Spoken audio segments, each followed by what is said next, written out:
ನಮಸ್ಕಾರ, ನೀವು ನೋಡ್ತಾ ಇದ್ದೀರಾ ನ್ಯೂಸ್ ಫಸ್ಟ್. ನಾನು ವಿದ್ಯಶ್ರೀ. ಈ ಕ್ಷಣದ ಪ್ರಮುಖ ಸುದ್ದಿಗಳನ್ನು ನೋಡ್ತಾ ಹೋಗೋಣ. ಅದಕ್ಕೂ ಮೊದಲು ಹೆಡ್ಲೈನ್ಸ್.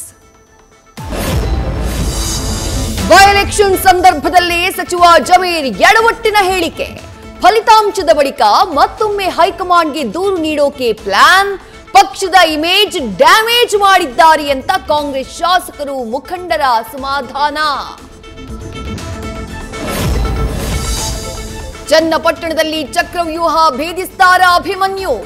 ಸೈನಿಕನನ್ನೇ ಗೆಲ್ಲಿಸ್ತಾರ ಮತದಾರರು. ಬೊಂಬೆ ನಾಡಿನ ಪಾಲಿಟಿಕ್ಸ್ಗೆ ಸಕ್ಕರೆ ನಾಡಲ್ಲಿ ಭರ್ಜರಿ ಬೆಟ್ಟಿಂಗ್.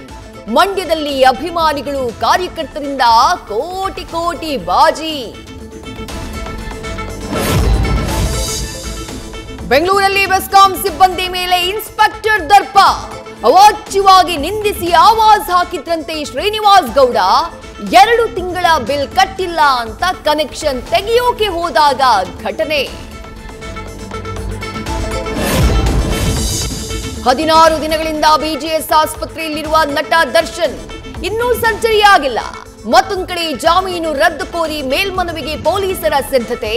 ಫಿಸಿಯೋಥೆರಪಿ ಮಾತ್ರ ಸಾಕು ಅಂದ್ರೆ ಬೇಲ್ ಕ್ಯಾನ್ಸಲ್ ಆಗುವ ಆತಂಕ. ಸಹಕಾರ ಕ್ಷೇತ್ರದಲ್ಲೂ ಅಣ್ಣಾ ಸಾಹೇಬ್ ಜೊಲ್ಲೆಗೆ ಒಳ ಏಟಿನ ಬಿಸಿ. ಬೆಳಗಾವಿ ಡಿಸಿಸಿ ಬ್ಯಾಂಕ್ ಅಧ್ಯಕ್ಷ ಹುದ್ದೆ ಕೈತಪ್ಪಿ ಭಾರೀ ನಿರಾಸೆ. ಲೋಕಸಭೆ ಎಲೆಕ್ಷನ್ ಬಳಿಕ ಮತ್ತೊಂದು ಹಿನ್ನಡೆಯಿಂದ ಕಂಗೆಟ್ಟ ಮಾಜಿ ಸಂಸದ. ನ್ಯೂಸ್ ಫಸ್ಟ್, ನಿರ್ಭೀತಿಯಿಂದ ನಿಮ್ಮ ಪರವಾಗಿ.